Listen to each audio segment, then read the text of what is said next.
You feel like you can't handle the task at hand, and you ask yourself, girl, who's your daddy?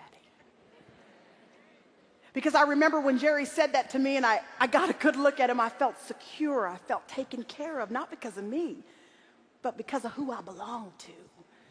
And what if when you got a good look at your God, remembering who he is and that you belong to him?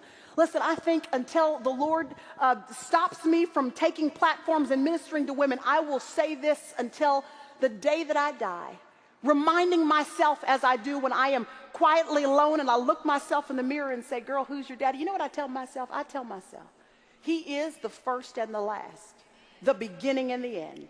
He's the keeper of creation and the creator of all.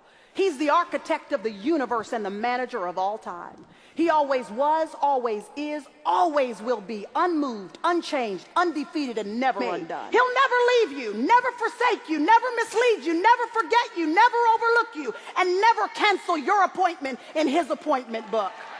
Never. When you fall, he'll lift you up. When you fail, he'll forgive you. When you're weak, he's strong. When you're lost, he's your way. When you're afraid, he's your courage. When you stumble, he will steady you. When you're hurt, he's going to heal you. When you're broken, he will mend you. When you're blind, he will lead you. When you're hungry, he will feed you. When you face trials, he's with you. When I face persecution, he shields me. When I face problems, he will comfort me. When I face loss, he will provide for me. And when we face death, he will carry us all home to meet him. He is everything. For everybody, everywhere, every time, and in every way. He is your God, and that, sisters, is who you belong to.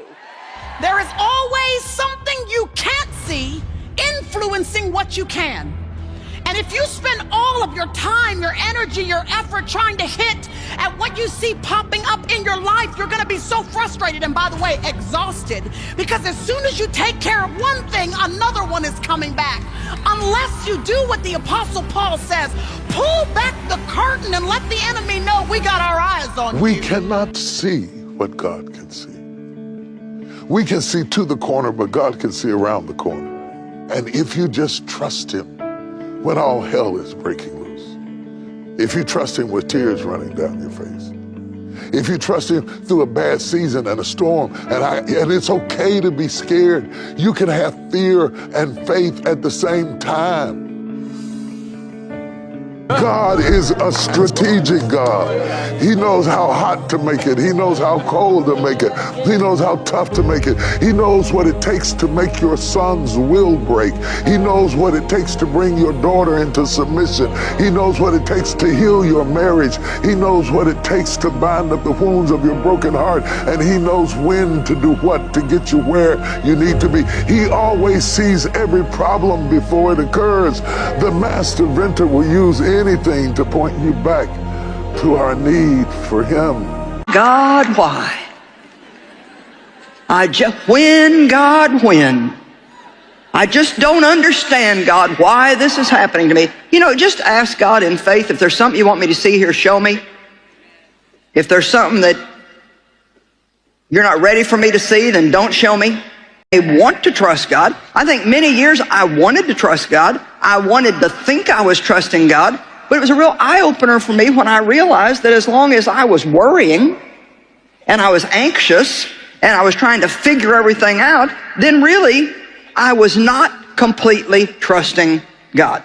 Lean on, trust in, and be confident in the Lord with all your heart and mind, and do not rely on your own insight or understanding. Now, what does that mean? Don't sit around and rotate your mind around and around and around your problems trying to figure out what's going on and what you're supposed to do. When I was homeless, I told God, I say, if you let me make it, when I get there, I'm going to tell everybody about you. So now here I am right now. I'm telling you that it was him. It was not my education. It wasn't who I knew. It wasn't no deal I struck. It was cause of prayer. I just kept praying.